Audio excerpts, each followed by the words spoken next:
Boa noite a todos, mais uma vez. Cumprimentando os presentes, então, a gente vai dar início à audiência pública do licenciamento ambiental da ampliação de lavra do empreendimento Britabal. Antes de iniciar os trabalhos e explicar como eles funcionam, eu vou montar a mesa, então, dos presentes. Eu quero chamar, então, o representante da empresa, André Baldissera.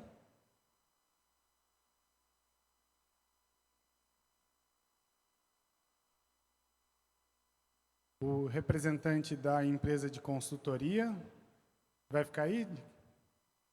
Tá. Então, o André Dick, que vai apresentar. Eu quero convidar aqui autoridades, então, iniciando o prefeito, Clodoaldo Briancini.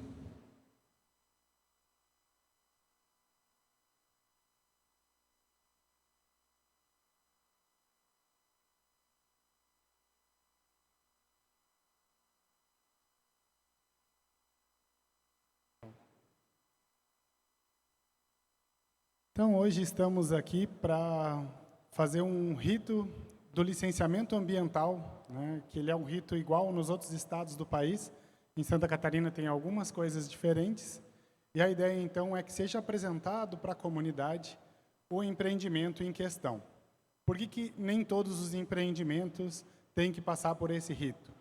A gente tem a legislação estadual que coloca os estudos ambientais que são necessários serem realizados para você poder, então, pedir a licença ambiental de um empreendimento. Se ele é de porte pequeno, ele tem um estudo, porte médio também, e quando o porte é grande, ou quando tem supressão de vegetação, em casos específicos, né, de Mata Atlântica, a gente precisa, então, fazer o estudo de impacto ambiental, o EIA-RIMA, alguns já devem ter ouvido falar. Qual é a ideia, então? É um estudo mais complexo, né? E ele precisa passar por esse rito, então, de ser apresentado para a comunidade e, então, estamos na audiência pública do licenciamento ambiental.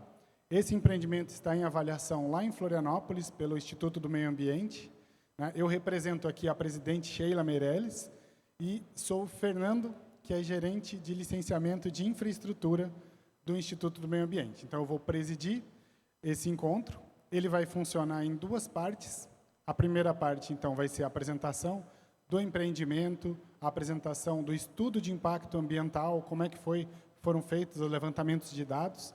A gente vai ter uma pausa de 30 minutos, tem um coffee break, e as pessoas vão ter esse tempo para fazer perguntas. Então, vai escrever ou marcar oral.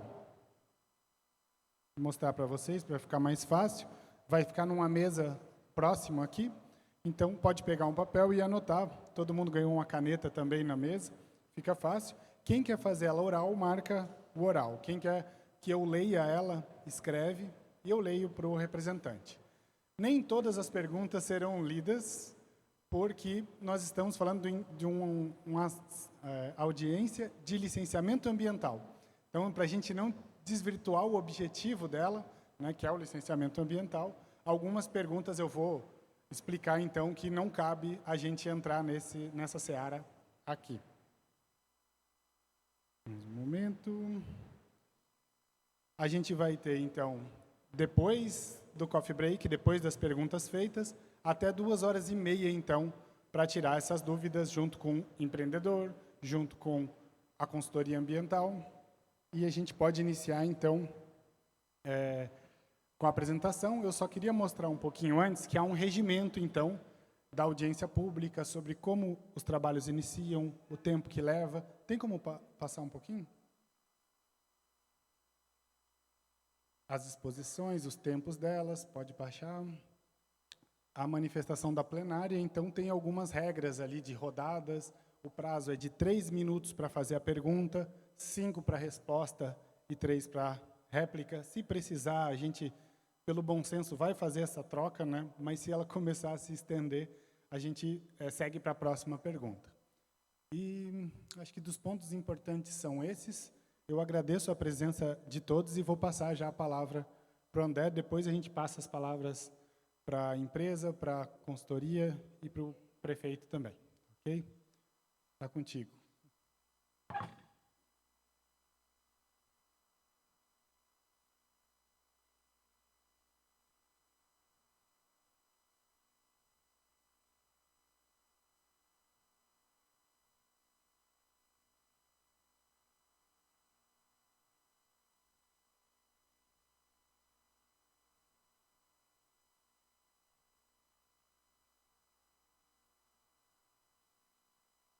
Boa noite a todos.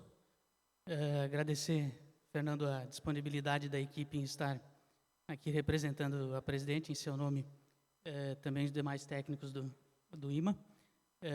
Cumprimentar o prefeito, agradecer também, muito importante, a sua presença, em especial também a todos vocês que vieram para verificar hoje a parte do estudo ambiental.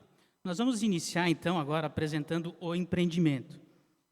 O empreendimento, então, é da Britabal, que é localizado aqui em linha General Osório, no município de Cordilheira Alta. E nós estamos tratando do estudo de avaliação de impacto numa área total de 35,70 hectares, dos quais, por conta da necessidade de supressão de vegetação, de cerca de 16,18 hectares de análise. São duas fases de supressão, uma fase com 6,61 hectares, outra fase com 9,57 hectares. Também há disposição de aumento de lavra, né, chegando no montante total de 30 mil metros cúbicos mês, esse empreendimento. Então, a localização dele, acredito que todos vocês conheçam, né, então, só estamos apresentando só o mapa de localização dele conforme a região. Então, a Britabal, ela iniciou suas atividades em 1974 e até hoje trabalha, então, na área de soluções em britados. Daqui a pouquinho nós vamos passar um vídeo em que explica um pouquinho melhor. Vai contar um pouquinho da história também depois o representante da empresa. Acredito que a Fernanda deva falar um pouquinho sobre a Britabal especificamente. Então, como o Fernando já havia colocado, nós temos um rito a ser cumprido, né, que ele inicia, então, nos estudos ambientais, que são feitos em levantamento tanto de dados de campo como em demais dados já estudados da região e dados estratégicos. Esse estudo ambiental também já há projetos preliminares, né, que indicam quais são os impactos e as medidas mitigadoras a serem relevadas quando da ampliação do empreendimento. O momento que nós estamos agora, então, é a audiência pública.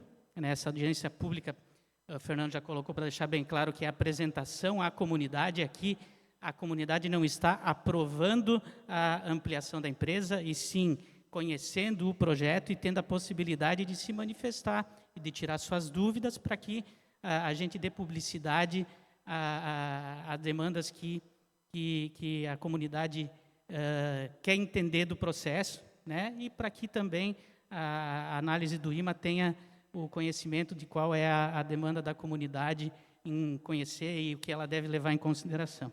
Então, após isso, esperamos, então, logo em seguida, obter as licenças ambientais para que a gente possa, então, dar início à ampliação de área. Nós vamos passar, então, um videozinho institucional. Ele é bem curtinho e aí, posteriormente, a Fernanda fala um pouquinho. A Britabal é uma empresa de mineração iniciada pela família Baldiceira, sendo pioneira na região. A característica familiar é fortalecida pelo legado de bom atendimento ao cliente e principalmente ao colaborador, que é seu maior valor, prezando segurança e qualidade de vida no trabalho. A estrutura da empresa Britabal está situada no município de Cordilheira Alta e está em plena atividade, produzindo britas de qualidade, atendendo aos mais exigentes mercados. Localizada numa área estratégica, a empresa fornece pedra britada para toda a cadeia produtiva da construção civil, extraída de uma das melhores jazidas da região.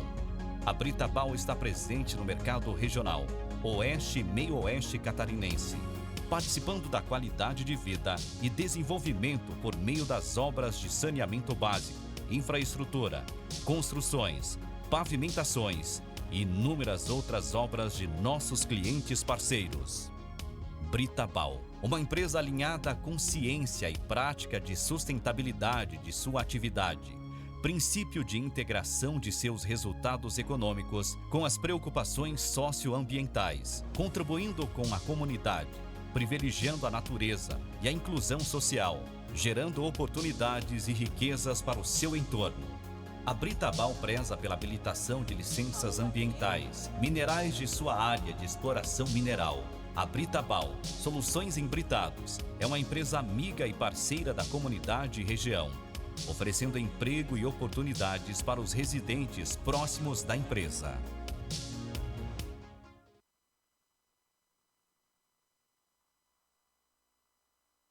Então, apresentado o vídeo institucional, então a Fernanda vai falar em nome da empresa rapidinho.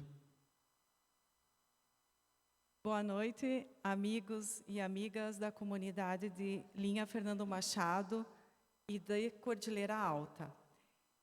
Sou Fernanda, sócia da Britabal, muitos aqui já me conhecem. Nós somos filhos, nossos pais começaram a empresa, então nós hoje assumimos há muitos anos, porque os nossos pais já não participam mais da empresa. Em nome da empresa, agradeço a presença de todos que tiraram o seu tempo para estar aqui, tantas tarefas para fazer em casa, cansados do dia de trabalho, mas que estão aqui nesse momento importante para a nossa empresa. Agradeço a mesa das autoridades, o Fernando, o nosso prefeito Clodoaldo, o André, que é meu primo, nosso sócio.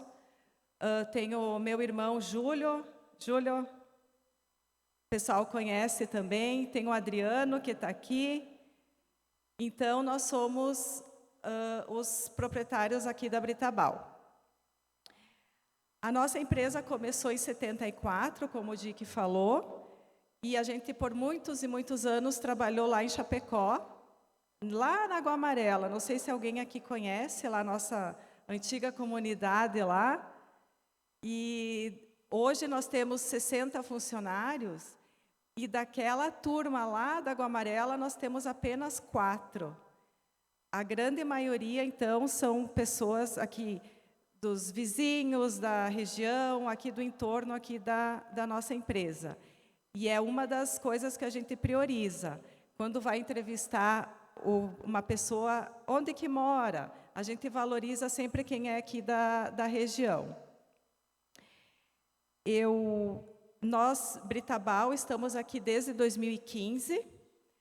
A gente começou o projeto aqui, o projeto foi crescendo, precisa ser ampliado, precisa apresentar para a comunidade essa nossa ampliação e que a gente continue sendo parceiro da comunidade, parceiro do funcionário, que o funcionário possa crescer, prosperar com a gente. E a gente está sempre aberto para as pessoas irem visitar, ir ali conhecer, comprar nosso material, lógico. E a gente gostaria muito de sempre ser parceiro da prefeitura, que o prefeito sempre está também de portas abertas para nós. E nós, sempre que precisar, também a gente está disposto a contribuir com o município. Então, pessoal, seria isso, uma breve apresentação. Vocês logo vão conhecer a parte técnica, que isso é com o Dick, que vai apresentar. E a gente está sempre de portas abertas para vocês, tá? Muito obrigada e boa audiência para todos nós.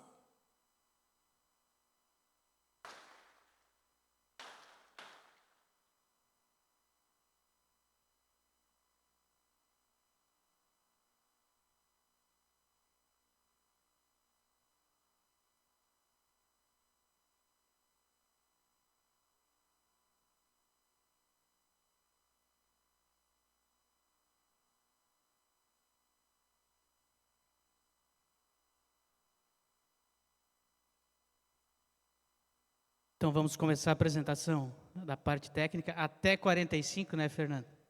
Mas prometo ser bem breve e tentar passar o máximo de informações para vocês. E qualquer dúvida que ficar e que vocês gostarem de perguntar, então, vamos ter, depois da minha apresentação técnica, então, tempo para que vocês possam fazer a pergunta por escrito, como o Fernando falou, ou então solicitar também por escrito, mas para que possa falar ao microfone e fazer a pergunta ao microfone. E tanto a equipe da empresa, como eu, na parte técnica, vamos estar aqui para tentar responder tudo aquilo que vocês tiverem dúvida depois da apresentação. Então, o objetivo dessa audiência é apresentar o diagnóstico ambiental, visando conhecimento e avaliação da sociedade com relação ao empreendimento. Então, para que vocês tenham conhecimento dos estudos, do levantamento, tudo que foi ambientalmente levantado para essa área de ampliação.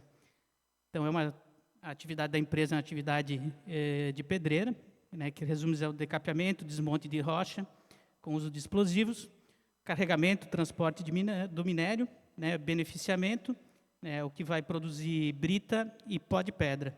Nós temos aqui, para quem não conhece, aqui na parte da frente, né, os produtos que a empresa produz e que estão disponíveis no mercado do beneficiamento desse material extraído. Então, esse é, como eu já comentei, o fluxograma, né, passando pelo decapeamento, a perfuração, desmonte, o carregamento desse material, né, transporta para fazer o processo da britagem, que culmina, então, como eu já falei, nesses produtos finais.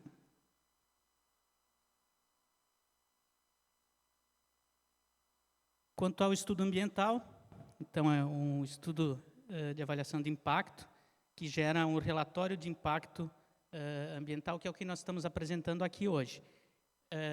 Esse relatório de impacto é um resumo daquilo que foi levantado tecnicamente. Então, o trabalho técnico é muito maior do que nós vamos apresentar, né, passando por um período bem grande de estudos e análise, tanto no meio físico, como meio biótico, como meio socioeconômico, né, o que eu vou passar a apresentar agora, então. Então, quanto ao meio físico, foi feita, então, a análise de ocupação do solo, a caracterização dele, né, indicando as alternativas, as áreas de influência da atividade. Quanto ao uso do solo, então, a atividade pode ser exposta naquele local. Né, nós temos a resolução do CONSEMA que permite, tanto quanto a legislação federal, também a exploração de minério, com regras específicas. E nós já possuímos, então, as licenças, tanto ambientais como autorizações municipais e dos demais órgãos para fazer o processo de mineração já neste local onde a gente pretende expandir. Então, como eu já coloquei, o uso do solo é para expansão de lavra. Nós temos, então, o levantamento da vegetação, que chegamos a 10,79 hectares de vegetação em estágio médio e 5,39 hectares de estágio avançado de regeneração, totalizando, então, 16,18 hectares de vegetação num processo de 2 fases de supressão. A análise é feita de toda a área e, posteriormente, o órgão ambiental vai indicar, então, essas fases de supressão de vegetação dentro da necessidade da ampliação de lavra. Então, para vocês verificarem, nós temos 35,70 hectares para ampliação, aonde 16,18 dele tem vegetação que necessita de autorização de corte. As demais áreas são áreas de gramíneas e áreas que não possuem vegetação ou possuem vegetação exótica, as quais não necessitam de licença específica para sua supressão, até porque a legislação não prevê vegetação exótica sendo suprimida com autorização do órgão ambiental. Então, esse é o mapa das fases do empreendimento. Vocês podem verificar que a fase 1 é a fase aqui da parte superior, onde nós teríamos, então, a supressão nos polígonos em verde, num total de 6,61, que já é ao redor da cava já hoje existente. Então, é uma ampliação dessa área, dessa frente de lavra que já existe hoje.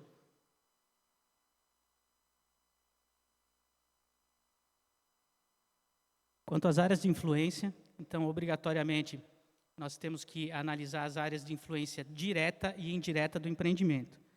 Então, a área de influência direta do empreendimento para o meio físico e biótico foi considerado, então, 500 metros de raio do empreendimento. Para o meio socioeconômico, então, foi estabelecido toda a área do município de Cordilheira Alta. Então, esse é o mapa das considerações do meio físico e biótico. E então, o mapa que é do município todo, que foi considerado nos estudos ambientais para estabelecimento da área de impacto direto. Para a área de influência indireta, então, para os meios físico e biótico, a microbacia do rio Taquaruçu, que é um afluente do rio Xaxim, já vamos mostrar o mapa todo da área para vocês identificarem, e para o meio socioeconômico, então, os municípios de Cordilheira Alta, Chapecó e Coronel Freitas, né, que foram considerados para as avaliações ambientais. Então, essa é a área de avaliação, vocês podem verificar onde está o empreendimento com a área de influência direta, e toda a outra parte demarcada, então, é a área de influência indireta que foi analisada nos estudos ambientais apresentados ao órgão. E para o meio socioeconômico, então, os municípios de Coronel Freitas, o município de Cordilheira Alta e o município de Chapecó.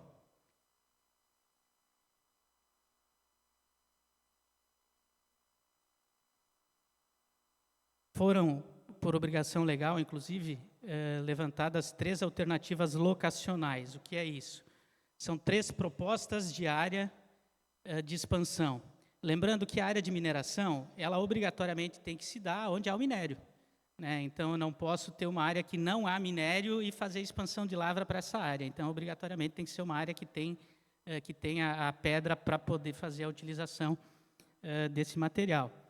Então, essas alternativas locacionais estão, então, nos mapas, onde nós temos a primeira alternativa locacional, que precisaria ser necessária a supressão de 42,28 hectares de vegetação.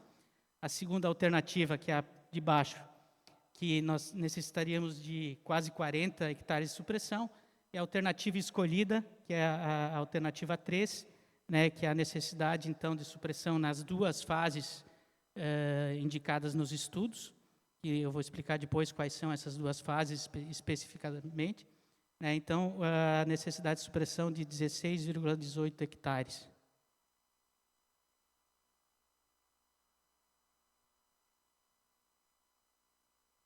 Então, a caracterização física avaliou os aspectos relevantes do local do empreendimento e foi avaliado a atender às demandas do mesmo. Isso aqui tem um roteiro também aprovado pelo órgão ambiental, sempre que indica quais são as características que devem ser avaliadas, né? Então, nós temos especificamente a característica de clima, né, onde nós temos um clima subtropical mesotérmico úmido, né, com chuvas distribuídas em todo o ano, e destacar aqui, todos vocês conhecem, são verões e invernos muito específicos, né? Aqui nós temos as estações do ano, Fernando, para quando é inverno, é inverno, quando é verão, é verão. Está bem estabelecido isso.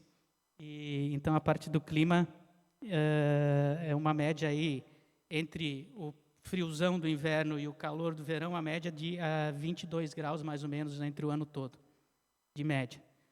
Então, a geologia, a área do local, então, é basalto, que é a área necessária para a supressão, é o material necessário para que a gente possa fazer, então, a exploração desse minério, né? Então, é o basalto que nós temos aí na área geológica. A área de geomorfologia, ela está situada no domínio geomorfológico das bacias e coberturas sedimentares fanezoicas. Essas partes muito técnicas, Fernando, eu vou até passar, elas estão todas nos estudos, e a equipe do IMA também vai fazer essa análise específica, porque às vezes também não adianta eu aqui falar de algumas situações técnicas que vocês acabam também não conhecendo, né? Então, acaba só tomando tempo. E então, vamos, essa parte um pouquinho mais técnica, a gente vai passar de uma forma um pouquinho mais rápida. Quanto ao empreendimento na parte hidrológica, então, como já falamos, está localizado numa microbacia do Taquaruçu, né, que é um afluente do Xaxim, conforme nós mostramos o mapa. Então, a avaliação foi feita de toda a microbacia hidrográfica. No local do empreendimento, isso é bem interessante, até, Fernando, não há cursos d'água e nem nascentes. Eu acho que isso é importante frisar também, né, que não vai ter intervenção alguma em área de APP para essas áreas nós temos um curso d'água próximo ao local, mas que fica totalmente fora da área do empreendimento. Então, o mapa, novamente, colocando toda a bacia do rio Taquaruçu, né, e o local do empreendimento específico ali no meio em vermelho.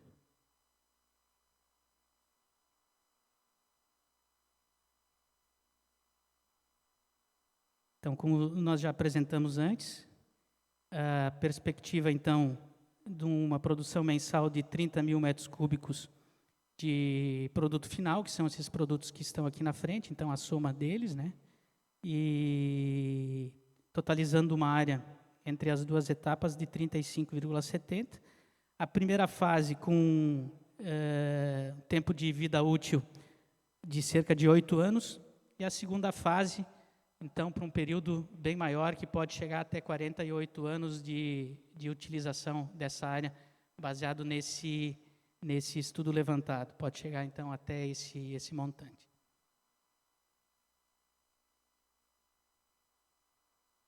Para o meio biótico, então, foram feitas 4 campanhas de análise. O que quer dizer isso?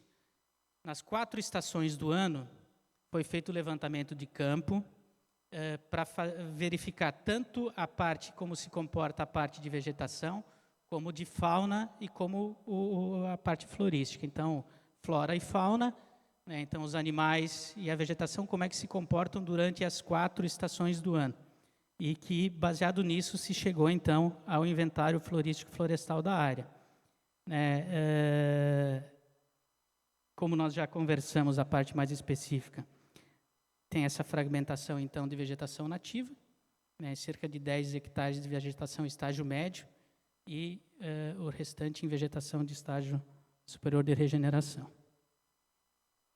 Então, a área é uma área constante da Mata Atlântica, né? A Mata Atlântica, em especial, ela constitui mais de 20 mil espécies vegetais e essas 20 mil espécies, cerca de 35% delas estão no Brasil. Então, a Mata Atlântica não é só um bem brasileiro, nós temos 35% desse material biológico, então, constante aqui no Brasil. A área do empreendimento, né, então, ela está numa transição da floresta umbrofilamista e floresta estacional decidual. A região, especificamente do oeste aqui, é a caracterização dessa vegetação em toda a sua extensão.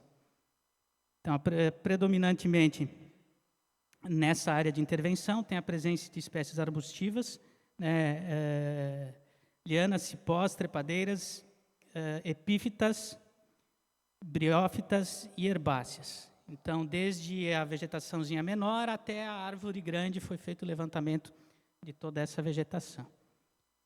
O detalhamento, então, especificamente, se resultou em 625 indivíduos distribuídos entre 24 famílias, 54 gêneros e 65 espécies.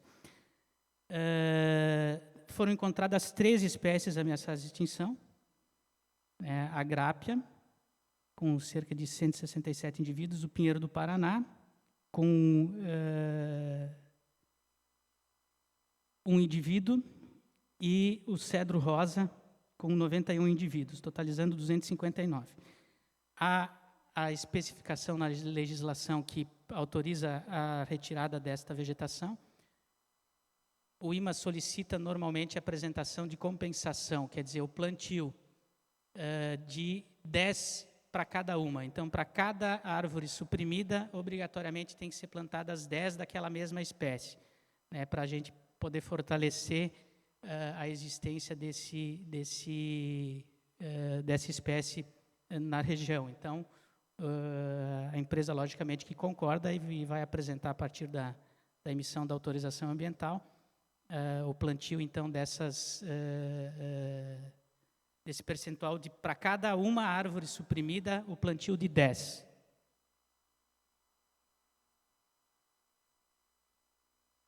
Então, área de supressão nós já falamos, são o total de 16,18 hectares. né, nesse mapeamento que nós já conversamos. A área 1, que é a área de cerca de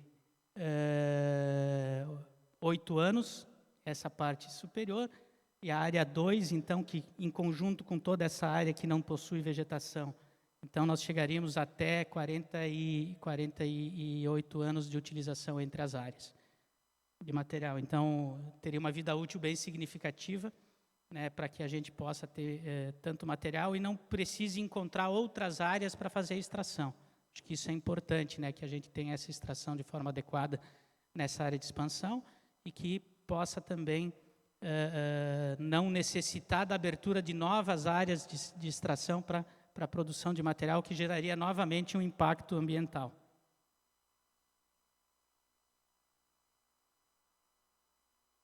Então, as áreas de preservação. Não possui área de preservação de curso hídrico e nem de nascente, quer dizer, não tem nem nascente nem curso d'água no local, então não vai ter intervenção nessa área. E tem a identificação de uma área acima de 45 graus de 6,84 metros quadrados, que na verdade é um corte de uma antiga pedreira que ocorreu há muito tempo, antes da empresa mesmo, né, e que ela está dentro do polígono da empresa, então é a única partezinha que na verdade é o corte efetuado por um trabalho realizado anteriormente, que não foi feito pela empresa, a única pequena área de 6,84 metros quadrados. Então esse é o mapa para vocês identificarem aquela partezinha em verde lá no cantinho, né, se vocês verificarem ali tem uma intervenção de uma área, e o que está dentro do terreno tem aquela pequena partezinha em verde ali, que é essa área de 6,84 metros, então.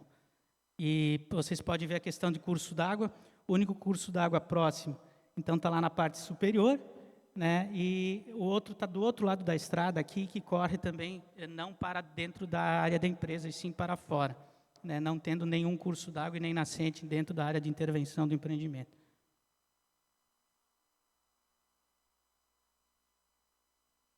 Então, quanto à fauna, os animaizinhos, foram registrados 154 espécies de fauna. Esse levantamento ele foi feito tanto de forma bibliográfica, com os estudos já apresentados por outras empresas para a região, e então as 4 campanhas que foram efetuadas com armadilhas fotográficas, o avistamento tanto diurno quanto noturno da área, para verificar a existência de espécies tanto de mamíferos, como répteis, como árvores, e nesse caso peixes não temos curso d'água, né, é o que nós vamos citar inclusive logo na sequência. Então, quanto aos mamíferos, identificada a ocorrência de 52 espécies, esses foram bem mais bibliográficos do que avistamento. Por quê? Já há um afugentamento por conta da atividade que existe hoje no local. Né? Então, a própria atividade que existe hoje, logicamente, afasta o mamífero dali. Isso já é avaliado em todos os estudos e a gente sabe que ele acaba afugentando para outras áreas adjacentes que possuem vegetação mais fechada e que vão permanecer todas intactas. Então, quanto aos répteis e anfíbios, foram identificadas 10 espécies, 2 de répteis, e cerca de 33% da riqueza prevista para a área de estudo. São répteis e anfíbios, né, os pequenos animais como os sapinhos, né, e essa classificação ela está toda no estudo geral apresentado para o órgão ambiental e é levado em consideração depois na análise, e também normalmente há um afugentamento desse animal. Especificamente, esse tipo de animal gosta mais de área úmida, né? E como nós não temos áreas de preservação ambiental ali, ela acaba automaticamente também já procurando outras áreas para se adequar. A avifauna, em todos os empreendimentos que eu já trabalhei em estudos até hoje, é o único que está presente sempre em todos, né, que são as aves. Nós aqui temos especificamente 51% da riqueza presente na região de aves. Então, a maioria dos animais avistados foram aves. O que a gente, por si só, se você estiver na área da sua casa, você vai olhar, dificilmente você vai ver um sapinho ali, ou vai ver um macaquinho, né? Agora, a ave vai ver toda hora, porque realmente é um animal que tem uma maior visibilidade. As espécies que foram encontradas, então, quero-quero, pomba de bando, a pomba avoante, canário da terra, o trinca-ferro, tico-tico, sabiá laranjeira, entre outros presentes na região. A ictiofauna, como eu já falei, são os peixes, tá? E esse foi bibliográfico, porque nós, na região de entorno, não há curso d'água, então não tem como ter peixe também, né? Mas foi citado a parte bibliográfica, onde nós temos, na região do entorno e nas áreas de interferência indireta, principalmente, né, a presença de jundiá, cascudo, cará, lambari e traíra, na sua maioria.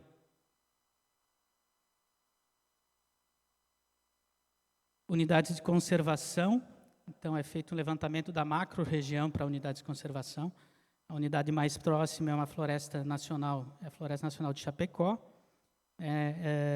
Ela fica no município de Guatambu e fica, então, a uma distância bem significativa do empreendimento. Vocês podem verificar aqui a floresta aqui na parte verde embaixo e lá em cima, em amarelinho, então, o empreendimento. Nós, em linha reta, aí temos cerca de 20 quilômetros, mais ou menos, entre a floresta e a área do empreendimento, então não há uma interferência direta na área de conservação.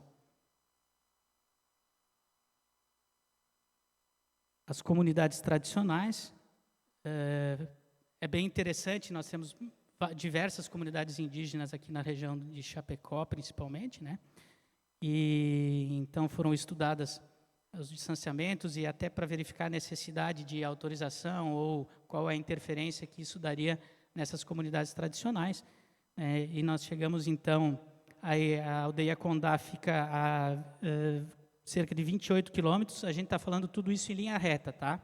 Do empreendimento até a comunidade indígena.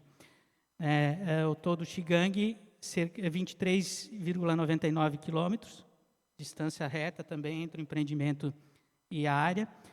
O Xigangue 2, 22,35 quilômetros, e o todo Pinhal, então, 26,28 quilômetros do empreendimento, então não possuindo interferência direta o empreendimento nessas áreas e comunidades indígenas.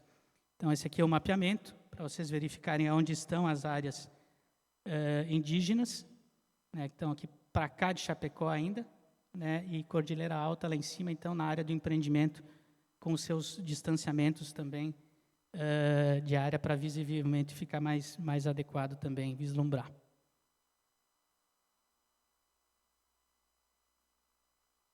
O meio socioeconômico tem o objetivo, então, de caracterizar de que forma se desenvolve as relações econômicas e sociais do município de Cordilheira Alta, principalmente nas localidades da área de impacto direto, né?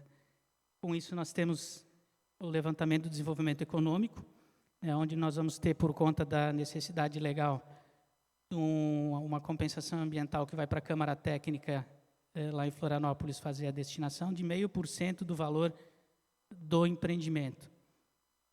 Uma população atendida que se espera ser beneficiada tanto com a geração de impostos, que são todos os munícipes de Cordilheira Alta, e mais as áreas adjacentes com geração de emprego de outros municípios também. A própria atividade de mineração é uma atividade de desenvolvimento econômico também para outros municípios. Por quê? Porque pela proximidade especificamente de Chapecó, por exemplo, esse material também atende esses municípios, gerando desenvolvimento neles e, portanto, se chegou no levantamento aí de cerca de 200 mil pessoas afetadas economicamente, ou pelo impacto do imposto arrecadado, ou pelo impacto do material sendo disponibilizado tanto para o asfalto como para a construção civil, que são as maiores aplicações do material final.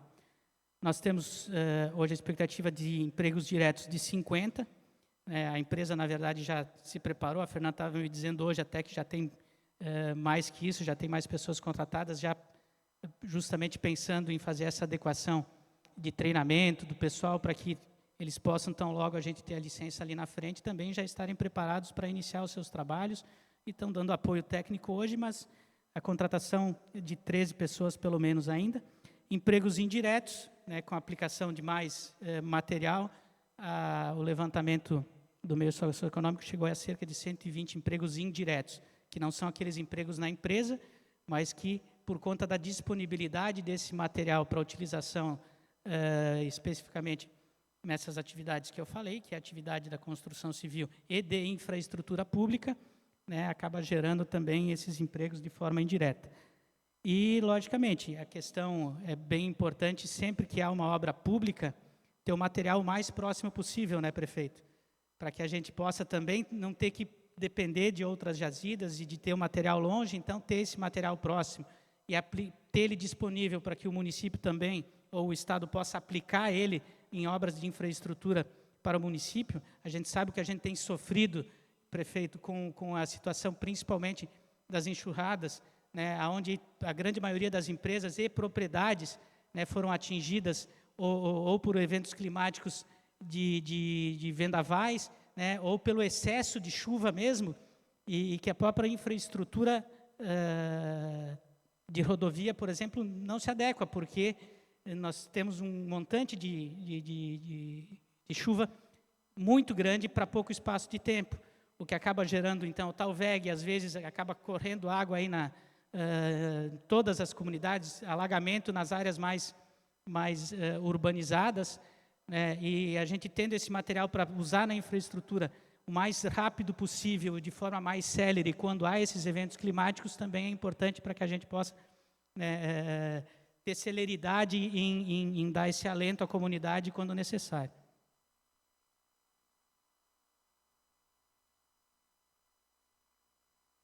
Então, a questão dos impactos e medidas mitigadoras.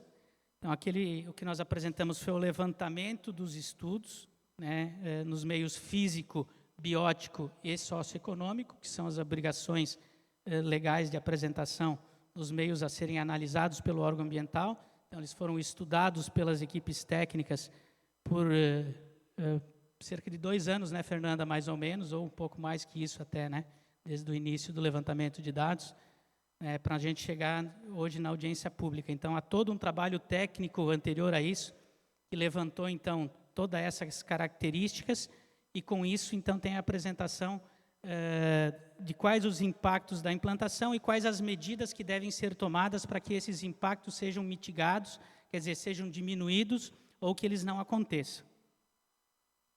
Então, os impactos do meio físico.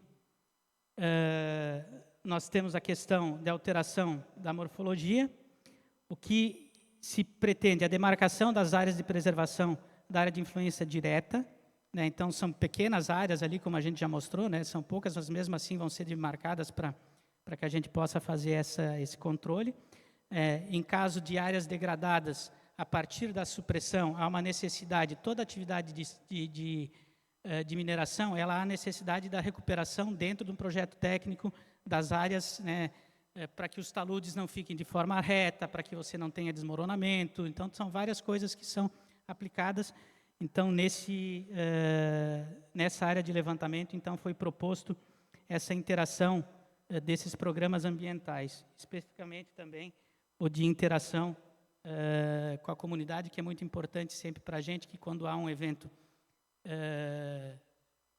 extraordinário acontecendo, que também a comunidade possa ter os seus meios de comunicação com a empresa, comunicando, avisando, né, se colocando à disposição sempre a empresa em ouvir também e tentar solucionar o mais rápido possível.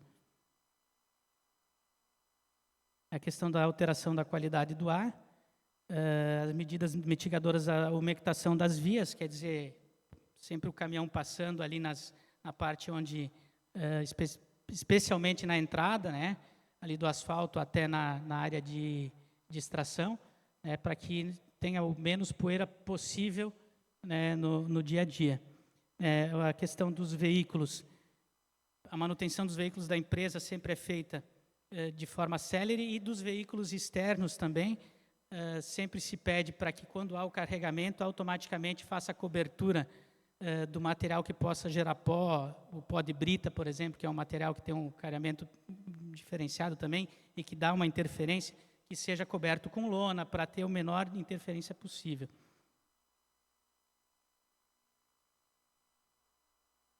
A alteração do uso do solo, nós já falamos anteriormente. A questão dos níveis de ruído, logicamente, vocês já devem ter notado que as áreas de extração mineral normalmente são localizadas em áreas mais distantes das comunidades residenciais. É claro que o material ele tem que ser extraído aonde tem o material. Eu não posso dizer, mas eu vou lá, porque você não extrai lá em tal lugar. Mas se não tem material lá, não tem como extrair lá. Tem que extrair onde o material existe. Então, a questão de manutenção preventiva das máquinas e equipamentos é sempre elaborada, tem um programa específico para isso, para que não tenha ronco dos motores acima, para que o barulho das máquinas, às vezes o que ocorre, a forma com que o vento leva o som também, né? Tu tem sempre essas situações que às vezes acabam fazendo com que esse programa de monitoramento sempre tenha que ser feito continuamente. A medição dos níveis sonoros da atividade para que ela tenha o menor impacto possível na comunidade. A atividade vai ter zero impacto? É impossível ter zero impacto numa área de extração. A gente tem que mitigar e tentar diminuir ao máximo, até porque esse material de extração, ele é considerado, inclusive, de utilidade pública, porque ele é necessário para construir sua casa, ele é necessário para construir rodovia, e por isso é necessário fazer a extração. Ele não se encontra no mercado para comprar. Tu tem que fazer a intervenção para tu poder ter esse material.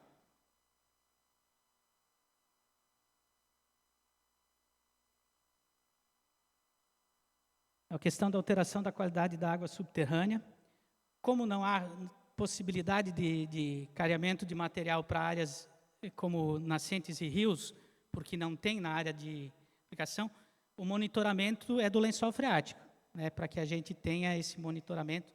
Então, o que se pretende é ter postos de monitoramento, para sempre ter uma análise contínua, para ver a qualidade da água que pode ocorrer, por exemplo, um vazamento de óleo, um caminhão veio carregar e estourou a caixa, estourou o motor, vazou o óleo ali. Claro que tem que ter uma intervenção rápida, mas pode, de repente, chegar ao lençol freático, dependendo da quantidade de óleo que tiver ali. Então, muitas vezes, não é nem só pela atividade, mas pelos equipamentos externos, também, como caminhões, com máquinas que estão ali, que pode gerar isso. Então, por isso, os postos de monitoramento também, para que possa ser garantida essa qualidade do lençol freático. Questão da degradação da paisagem, a relocação do solo artificial nas áreas lavradas, isso é um processo contínuo também. Então, a cada área extraída, você automaticamente, aonde é possível fazer a intervenção, isso é um programa específico, para a recomposição dos taludes, por exemplo, e ter vegetação em cima dele para que a gente consiga visualmente também ter uma paisagem adequada. A questão do impacto sobre o sistema viário, ele já existe, a atividade já está em desenvolvimento, temos a possibilidade de uma pequena intervenção de aumento, talvez, mas a gente já tem isso no dia a dia de movimento de veículos, não é algo novo, não é uma atividade que não está sendo desenvolvida ainda. Então, tem um programa específico também para mitigar a questão do cuidado, e aí depende muito, às vezes, do serviço público, prefeito. Por exemplo, a necessidade da gente ter uma rótula ali na entrada, ou então uma lombada eletrônica ou algo assim, para que os veículos diminuam e não passem tão rápido para que os caminhões possam sair. Isso não depende da empresa, isso depende do poder público. Então, a gente até indica nos programas aquilo que, de repente, pode ser feito por parte do Estado, ou aquilo que o município possa ajudar, na parte de gestão de rodovias, para que a gente tenha esse menor impacto ali na saída também. Graças a Deus, não tem ocorrido acidentes e tal, o pessoal sempre cuidadoso, mas, logicamente, onde você tem a passagem de veículos, há possibilidade de impacto sempre, mas isso não depende só da empresa também, porque a empresa não pode fazer também intervenção na área pública.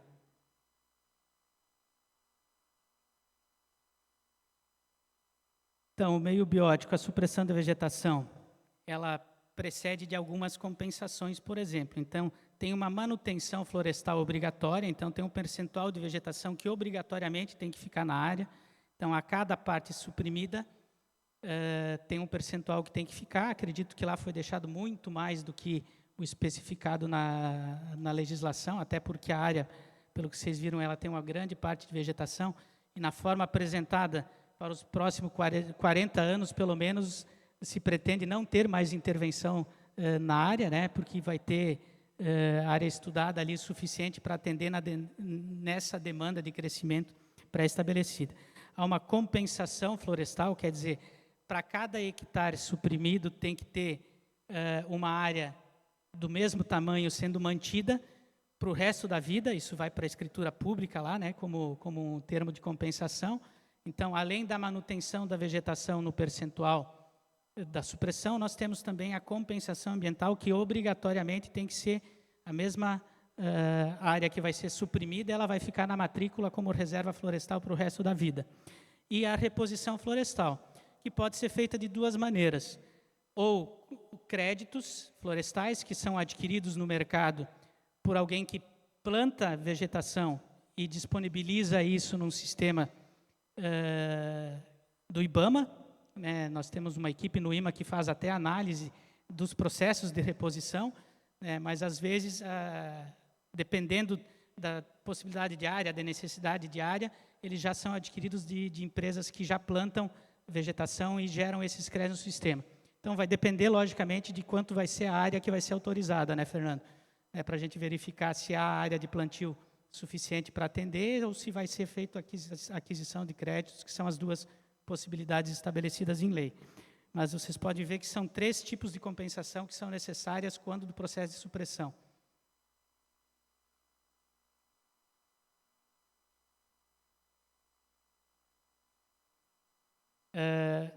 A perda, então, e a alteração do habitat florestal, a mitigação, o esclarecimento aos trabalhadores aí da região de que quando aviste algum animal, né, tente afugentar ele, né, para que ele vá para uma área onde há vegetação, né, ou então quando tem algum animal ali que está perdido, daqui a pouco ele caiu, ou tem uma ave machucada, alguma coisa assim, que ele saiba para onde encaminhar, né, ou então fazer a coleta desse animal e redirecionar ele para a área de vegetação que é o seu habitat, né?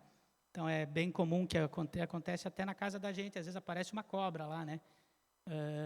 Aí o que o pessoal faz, mata, né? O objetivo não é matar, o objetivo é afugentar para que ela volte a seu habitat natural, né?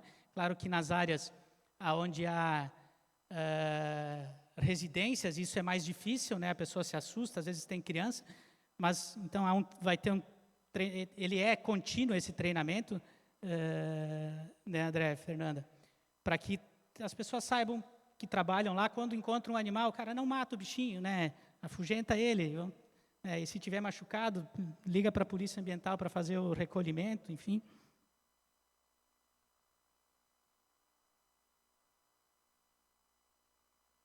Então, da mesma forma, a espécie de flora e de fauna, né? Então, os cuidados também na espécie de fauna, que são as árvores, para que fica bem delimitado, né, o que é a supressão da vegetação e não se passe dessa área, e da fauna, que nem eu falei, então, esse cuidado, um programa específico para que os trabalhadores ali saibam o que fazer com os animais.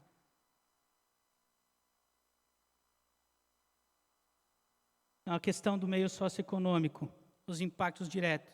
Então, como a Fernanda, na fala dela, já falou, sempre se procura colocar na frente as pessoas que são da comunidade, né, pela proximidade, pela facilidade de acesso, por conhecer a área, né, deslocamento com maior facilidade, e, logicamente, para gerar emprego dentro do município.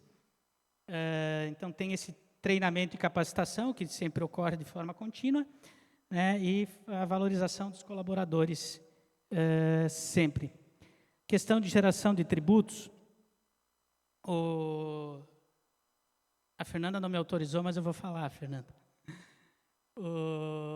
A empresa sempre está entre os 10 maiores contribuintes de impostos no município.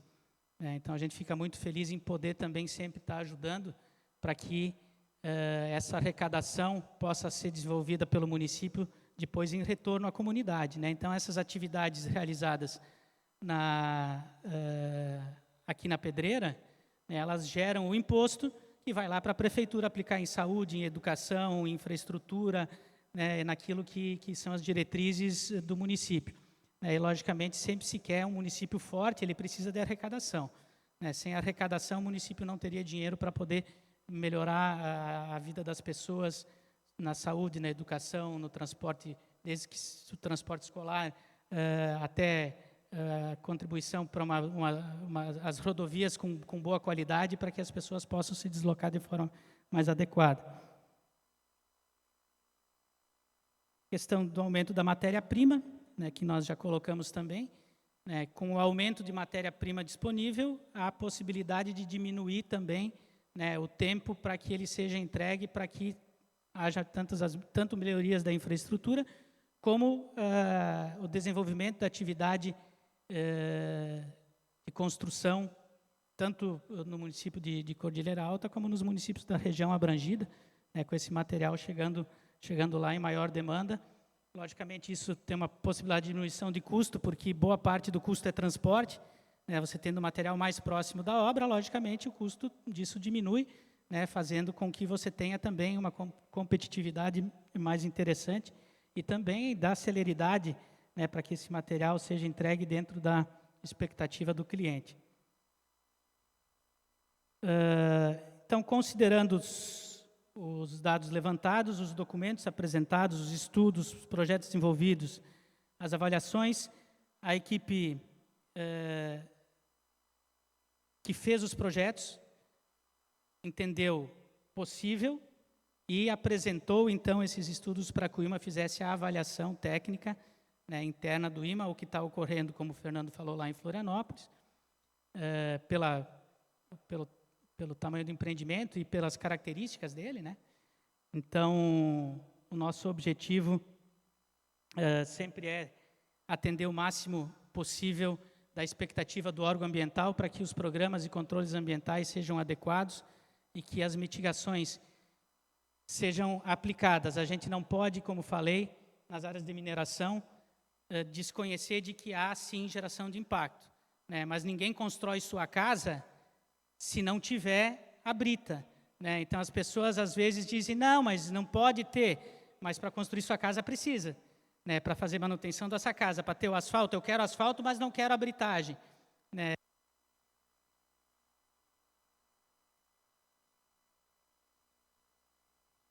Então, encerra-se a apresentação, a gente vai ter o intervalo agora, esse é um resumo, então, do estudo de impacto ambiental, que ele geralmente tem mais de 1000 páginas, alguns milhares de páginas, né? Ele também é viável de ser consultado a partir de uma solicitação na Ouvidoria do Estado, pode ser feito online, e o relatório de impacto ambiental foi disponibilizado e também está no site do IMA, quem quiser olhar com mais detalhes.